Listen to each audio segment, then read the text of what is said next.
Hello everyone, कैसे हैं आप सभी। स्वागत है आप सभी का अनअकैडमी एटम्स फाउंडेशन चैनल पर और मेरा नाम है Aarushi Malhotra and I am your maths educator. तो बच्चे, आप जानते हैं कि हमने एक सीरीज स्टार्ट कर रखी है माइंड मैप, जिसमें हम हर चैप्टर को मुश्किल से 20 से 25 मिनट में या 15 से 20 मिनट में हम उसके कॉन्सेप्ट्स को बहुत ही बढ़िया तरीके से क्या कर रहे हैं, रिवाइज कर रहे हैं, ताकि ये वीडियोस जो हैं वो एंड मोमेंट तक आपके साथ रहें और आपके एग्जाम से जस्ट शुरू एग्जाम्स जब शुरू हो जाते हैं, है ना, तो सब बच्चे पैनिक मोड में आ जाते हैं कि अरे यार इतने बड़े बड़े चैप्टर्स कैसे रिवाइज होंगे। तो यार, जब ये शॉर्ट शॉर्ट वीडियोस आपके सामने रहेंगी ना, तो आपको बहुत फायदा मिलने वाला है और इन्हीं वीडियोस के हेल्प से आप अपने सेल्फ नोट्स भी प्रिपेयर कर सकते हैं। प्रॉपर जो भी, जैसे मैं फ्लो चार्ट्स या प्रॉपर शॉर्ट डेफिनेशंस के हेल्प से नोट्स आपके सामने प्रिपेयर कर रही हूँ, उसी सेम तरीके से आप लोग भी प्रिपेयर कर सकते हैं। ठीक है, तो अभी तक हम बहुत सारे चैप्टर्स अपने कवर कर चुके हैं माइंड मैप सीरीज में। तो माइंड मैप में हम कौन से चैप्टर कवर कर चुके हैं ऑलरेडी। हम चैप्टर 2 कवर कर चुके हैं, 7, 12, 1 एंड अभी रिसेंटली हमने कवर किया हमारा quadratic equation, that is chapter 4। ये चैप्टर्स हम कर चुके हैं। आज की क्लास में हम ट्रिग्नोमेट्री कवर करने वाले हैं, यानी कि हमारा चैप्टर नंबर 8 और चैप्टर नंबर 9 जो है वो ट्रिग्नोमेट्री से रिलेटेड है। चैप्टर 8 है हमारा इंट्रोडक्शन टू ट्रिग्नोमेट्री और चैप्टर 9 है हमारा सम एप्लीकेशंस ऑफ ट्रिग्नोमेट्री। उसको हम इस लेक्चर में, इस वीडियो में कवर करने वाले हैं। ओके, अब ये जो ट्रिग्नोमेट्री है ये बहुत ही इंटरेस्टिंग और बहुत ही ज्यादा इंपॉर्टेंट टॉपिक है। इस पर सारे क्वेश्चंस एग्जाम में पूछे जाते हैं, तो प्लीज इस वीडियो को शुरू से लेकर एंड तक बहुत अच्छे से देखना। ठीक है, चलिए। तो अब बात करते हैं, अगर आपने अभी तक भी हमारा टेलीग्राम ग्रुप ज्वाइन नहीं किया है बच्चे, तो डिस्क्रिप्शन बॉक्स में लिंक होगा, please go and join that group, because इस ग्रुप में आपको सारी जानकारी मिलती रहेगी हमारे क्लासेस के रिगार्डिंग। ओके, चलिए बात करते हैं वर्ड ट्रिगोमेट्री। ठीक है, इसको ब्रेक करके अगर हम रीड करें तो ये जो वर्ड है ट्राई, इसका मतलब है 3, गन का मतलब है साइड्स और मेट्री का मतलब है किसी भी चीज को मेजर करना, टू मेजर। यानी कि 3 साइड्स वाला जो पॉलीगन होता है उसको कहा जाता है ट्राई एंगल। तो ट्रायंगल की साइड्स को और उसके एंगल को मेजर करना, दैट मीन्स ट्रिग्नोमेट्री। यानी कि ट्रिग्नोमेट्री क्या है? Study of relationship between sides and angles of a triangle। Clear है? इस ट्रिग्नोमेट्री में क्लास 10th में हमें राइट एंगल्ड ट्राइंगल के बारे में बात करते हैं। ठीक है, हम किसके बारे में बात करते हैं? ज्यादातर राइट एंगल्ड ट्राइंगल के बारे में बात करते हैं। तो ध्यान से समझिए, एक राइट एंगल ट्राइंगल वो ट्राइंगल होता है जिसमें कोई एक एंगल हमारा 90 डिग्री होता है। तो अगर एंगल ए बी सी हमारा ये क्या है? एक राइट एंगल ट्राइंगल है, जिसमें मान लीजिए ये एंगल सी जो है theta, this is our acute angle. Okay, ये हमारा क्या है? एक एक्यूट एंगल है। तो हमेशा ध्यान रखना है कि एक्यूट एंगल के सामने वाली side will always be our perpendicular. This is our perpendicular. Okay, acute angle के एडजेसेंट वाली side is always our base, is always our base and 90 degree के ऑपोजिट वाली side is always our hypotenuse, और ये हमारी longest side होती है of the triangle. ये एक राइट एंगल ट्राइंगल की लॉन्गेस्ट साइड यानी कि सबसे बड़ी साइड होती है। ये इंपॉर्टेंट पॉइंट है जो आपको याद रखना है। ऐसे ही अगर ट्राइंगल में मान लीजिए एंगल ए हमारा एक्यूट एंगल हम कंसिडर करते, एंगल ए हमारा एक्यूट एंगल हम कंसिडर करते, उस केस में हमारा परपेंडिकुलर हो जाता बीसी और हमारा बेस हो जाता ए बी और हाइपोटेन्यूस तो हमारा अभी भी ए सी ही रहता। तो परपेंडिकुलर और बेस हमारे चेंज हो जाते हैं, which depends on the acute angle which we are considering. ठीक है, क्लियर है? ओके, इतना समझ आया? तो ये चीज इंपॉर्टेंट है, प्लीज इसे याद रखिए। बारी आती है ट्रिग्नोमेट्रिक रेशियोज की। Trigonometric ratios. ओके, अब ट्रिग्नोमेट्रिक रेशियोज क्या है? ट्रिग्नोमेट्रिक रेशियो है sine theta, cos theta, tan theta, then we have cosec theta, then we have sec theta and we have cot theta। ये हमारी क्या है? टोटल 6 ट्रिग्नोमेट्रिक रेशियोज हैं which are important. इनको याद करने का तरीका क्या है? पंडित बदरी प्रसाद हर हर बोले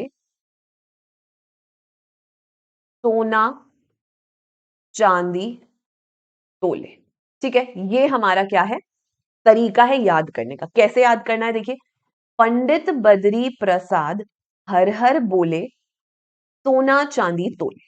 दैट मीन्स साइन थीटा जो है हमारा वो परपेंडिकुलर अपॉन हाइपोटेन्यूज है। कॉस थीटा जो है हमारा वो बेस अपॉन हाइपोटेन्यूज है। एक सेकेंड, ये हमारा परपेंडिकुलर अपॉन हाइपोटेन्यूज है, ये हमारा बेस अपॉन हाइपोटेन्यूज है, and tan theta is perpendicular upon base. Okay, cosec theta जो होता है वो साइन थीटा का उल्टा होता है, रेसिप्रोकल होता है, तो ये हो गया hypotenuse upon perpendicular. Sec theta जो होता है वो 1 अपॉन कॉस थीटा, यानी कि कॉस थीटा का उल्टा होता है, which is hypotenuse upon base.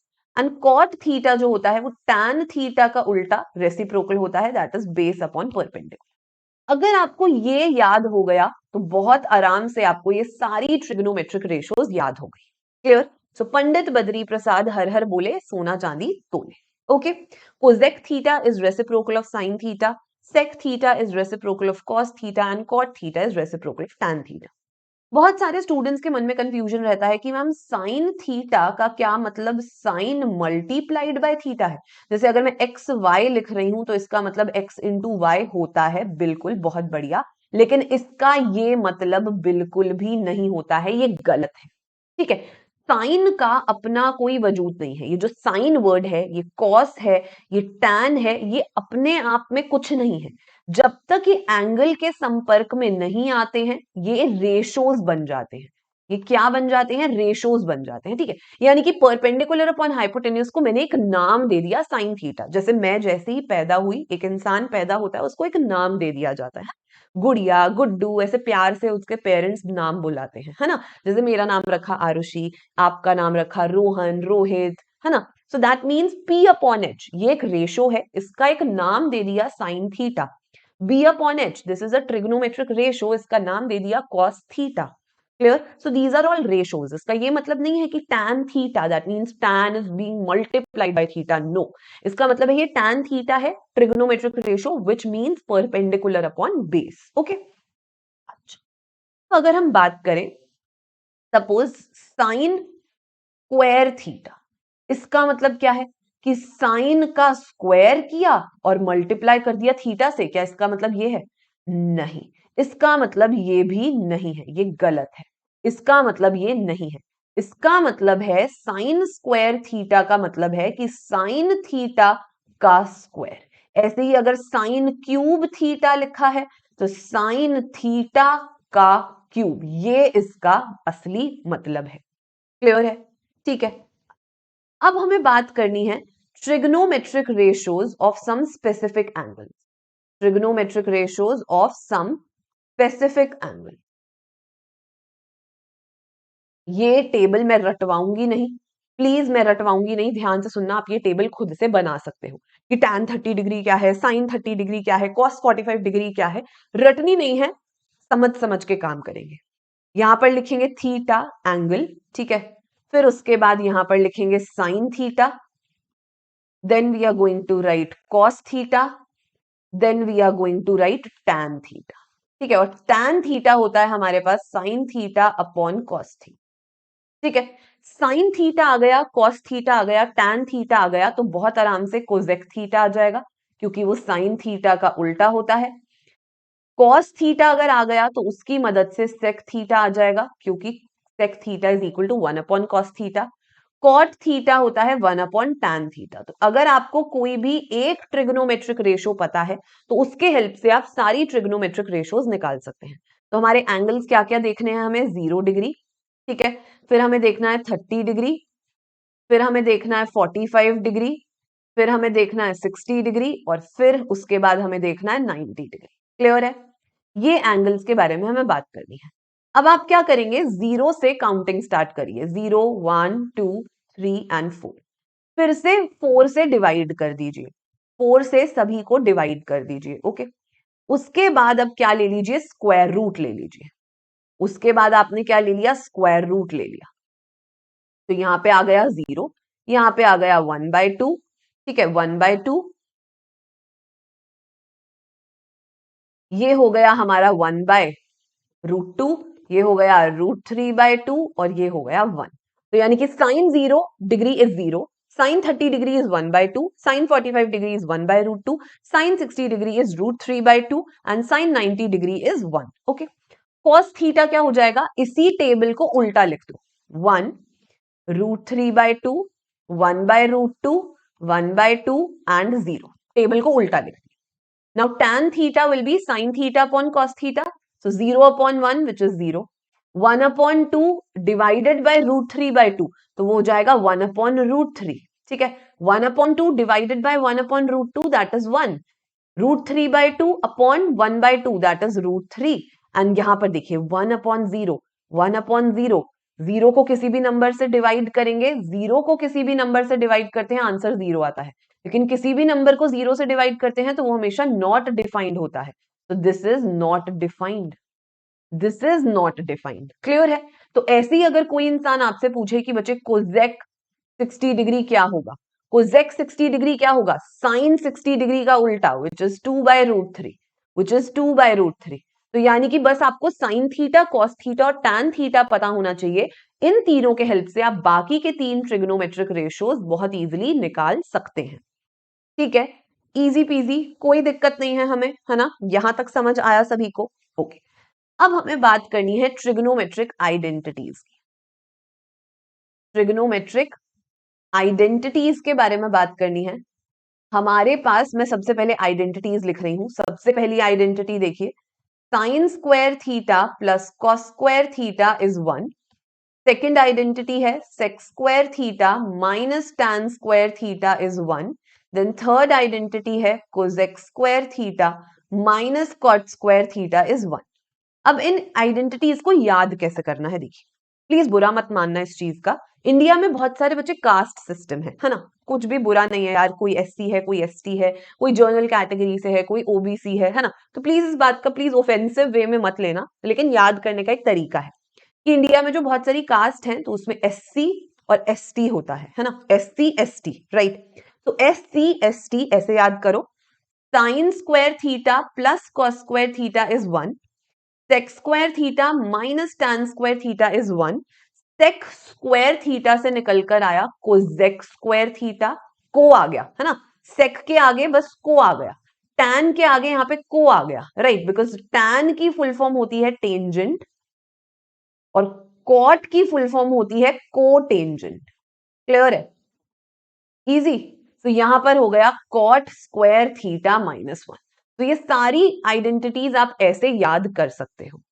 Clear है? इजी। ये हमारी ट्रिग्नोमेट्रिक आइडेंटिटीज हैं जो आपको याद करनी है। इंपॉर्टेंट है, बहुत इंपॉर्टेंट है। इन पर बेस्ड डेफिनेटली क्वेश्चंस एग्जाम में आते हैं। ओके, और ये टेबल भी बहुत इंपॉर्टेंट है। आप चैप्टर 9 के जब क्वेश्चंस करते हो, एप्लीकेशंस ऑफ ट्रिग्नोमेट्री वाले क्वेश्चंस करते हो, तब ये टेबल का बहुत यूज होता है। तो उस केस में ये टेबल भी बहुत ज्यादा इंपॉर्टेंट रोल प्ले करती है ना? चलिए, बहुत ही बढ़िया। तो यानी कि चैप्टर 8 का कॉन्सेप्ट तो यहीं तक था। अब हम बात करते हैं अगर एप्लीकेशंस ऑफ ट्रिग्नोमेट्री की, कि यार ये ट्रिग्नोमेट्री हमें पढ़नी ही क्यों है। तो ट्रिग्नोमेट्री क्यों पढ़नी है ये मैं आपको पहले भी बता चुकी हूं कि अगर मान लो आपको कुतुब मीनार की हाइट कैलकुलेट करनी है, भाई आप गूगल पे टाइप करोगे height of Qutub Minar, height of Eiffel tower, height of the great Himalayas mountain, height of Kilimanjaro, height of mount Everest, तो बहुत इजीली आपको हाइट मिल जाएगी, है ना? यानी कि कोई भी बड़े से बड़ी बिल्डिंग की हाइट फाइंड करनी हो हम कर सकते हैं, कोई भी ऊंचे से ऊंचे पहाड़ की हाइट हमें कैलकुलेट करनी हो हम कर सकते हैं। इनफैक्ट ट्रिग्नोमेट्री का ही इस्तेमाल करके हम अर्थ से सन का डिस्टेंस कैलकुलेट करते हैं, या अर्थ और मून के बीच का डिस्टेंस कैलकुलेट करते हैं, या डिफरेंट डिफरेंट प्लैनेट्स के बीच का डिस्टेंस कैलकुलेट करते हैं। तो इसीलिए ट्रिग्नोमेट्री हमारे लिए बहुत ज्यादा जरूरी है। तो आपने देखा होगा RS अग्रवाल या RD शर्मा बुक में यहाँ पर हाइट्स एंड डिस्टेंसेस भी दिया जाता है, यहाँ पर हाइट्स और डिस्टेंसेस भी नाम दिया जाता है, बिकॉज ट्रिग्नोमेट्री के हेल्प से हम ऊंची ऊंची इमारतों के हाइट्स और लंबे लंबे डिस्टेंसेस कैलकुलेट कर सकते हैं। लेकिन उसमें आगे बढ़ने से पहले हमें दो बातें समझना बहुत जरूरी है। Line of site, line of site यार देखो नाम से ही समझ आ रहा है दृष्टि की रेखा। मैं अपनी आंखों से अगर मेरे सामने ये कैमरा है, मैं उसे देख रही हूं, तो एक इमेजिनरी रे जा रही है, एक इमेजिनरी लाइन जा रही है, जो कि मेरी ऑब्जर्वर, क्योंकि मैं ऑब्जर्वर हूं और कैमरा ऑब्जेक्ट है, वहां तक जा रही है। तो this is line of site. Okay, similarly अब बात करें हॉरिजॉन्टल की, हॉरिजॉन्टल लाइन की, तो हॉरिजॉन्टल लाइन क्या होता है? हॉरिजॉन्टल लाइन होता है the horizontal distance between the observer and the object, the horizontal distance between the observer and the object. Clear? अब एंगल ऑफ एलिवेशन। अच्छा जी, आपने कभी लिफ्ट में ट्रैवल किया हो, है ना? लिफ्ट में कभी आप गए हो, ज्यादातर मॉल्स में लिफ्ट होती हैं, या फिर अगर जो बड़े बड़े फ्लैट्स होते हैं वहां पर लिफ्ट होती है ना? तो उनको एलिवेटर भी कहा जाता है, क्योंकि उनका ऊपर ले जाने का काम है, एलिवेट करने का काम है ना? सो एंगल ऑफ एलिवेशन का मतलब है कि जब भी हम अगर ऑब्जर्वर हैं और हमारा ऑब्जेक्ट जो है वो हमसे ऊपर की तरफ है, ठीक है ना, यानी कि हॉरिजॉन्टल लाइन से ऊपर है, यानी कि हमें अपनी गर्दन ऊपर करके देखना पड़ रहा है, so that in that case angle of elevation form होगा, कि अगर आप ये ऑब्जर्वर हो, ठीक है, और ये आपका ऑब्जेक्ट है, क्लियर है, तो दैट मीन्स ये तो आपकी हॉरिजॉन्टल लाइन हो गई, ये वाली जो लाइन है ये आपकी हॉरिजॉन्टल लाइन हो गई, क्लियर है। लेकिन ये जो आपकी लाइन ऑफ साइट है, ये जो आपकी लाइन ऑफ साइट है, LOS अगर इसको हम शॉर्ट फॉर्म में कह दें, तो लाइन ऑफ साइट और हॉरिजॉन्टल लाइन के बीच में ये जो एंगल बन रहा है theta, this is angle of elevation. तो this is the angle between line of sight and horizontal line, ठीक है, क्लियर है, ये एंगल ऑफ एलिवेशन है। अब बात करें अगर एंगल ऑफ डिप्रेशन की, अब अगर बात करें एंगल ऑफ डिप्रेशन की, तो डिप्रेशन यानी कि हम गड्ढा खोद रहे हैं, गड्ढा कहाँ खुदता है भाई? नीचे खोदते हैं, है ना? मानो अगर हम कहते हैं यार ये व्यक्ति तो बहुत डिप्रेस्ड है, he is suffering from depression, यानी कि वो बहुत उदास है, और जब हम उदास होते हैं तो हमारा चेहरा लटक जाता है ना, तो एंगल ऑफ डिप्रेशन यानी कि हम जो है वो ऑब्जेक्ट को नीचे की तरफ देख रहे हैं। अगर आप अपने घर की छत पर खड़े हो और नीचे कोई इंसान खड़ा है और आप उसे देख रहे हो, दैट मीन्स आप अपनी गर्दन नीचे झुका रहे हो, so in that case that is angle of depression. So that means हमारा ऑब्जर्वर अब ऊपर है, हमारा ऑब्जेक्ट अब नीचे है, ठीक है ना? सो दैट मीन्स अगर आप उसको खड़े होकर ऐसे देख रहे हो तो ये आपका लाइन ऑफ साइट है, इस केस में ये हमारी हॉरिजॉन्टल लाइन है, तो ये हमारा एंगल जो है ये बनेगा angle of depression. This angle will be the angle of depression, clear है? सेम आपको अगर एंगल ऑफ एलिवेशन दिया गया है या एंगल ऑफ डिप्रेशन दिया गया है, तो उसके अकॉर्डिंग आपको बस ट्राइंगल के अंदर ट्रिग्नोमेट्रिक रेशियोज का इस्तेमाल करना है, ये ट्रिग्नोमेट्रिक रेशियोज का इस्तेमाल करना है, and you will be able to solve the questions very very easily, very very simply, ठीक है, क्लियर है? किसी को भी अगर बच्चे कोई भी प्रॉब्लम है, अगर आपको लग रहा है कि मैम कॉन्सेप्ट तो हमें आता है लेकिन हमें क्वेश्चंस प्रैक्टिस करने हैं बच्चे, तो प्लीज मैं अपनी सुपर 600 सीरीज स्टार्ट कर चुकी हूं, जिसमें हम अप्रोक्सीमेटली बोर्ड एग्जाम्स शुरू होने से पहले 500 टू 600 इंपॉर्टेंट क्वेश्चंस डिस्कस कर लेंगे।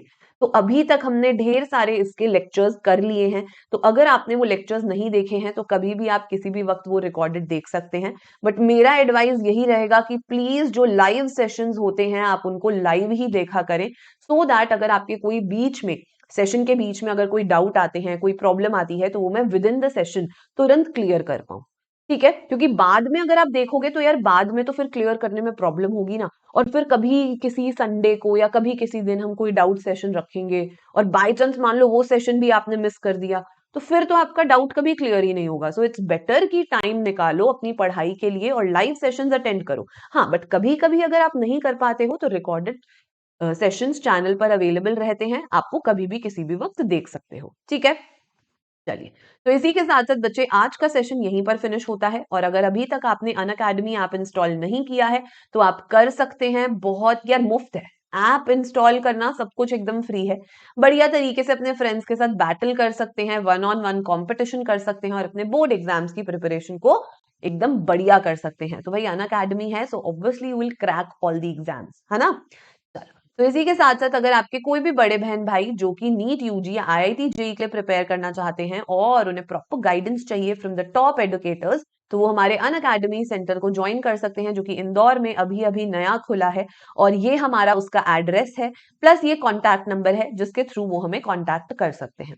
तो आज का सेशन यहीं पर ओवर होता है and we are going to meet in a next session बहुत ही जल्द। तब तक के लिए bye bye, take care and thank you so much.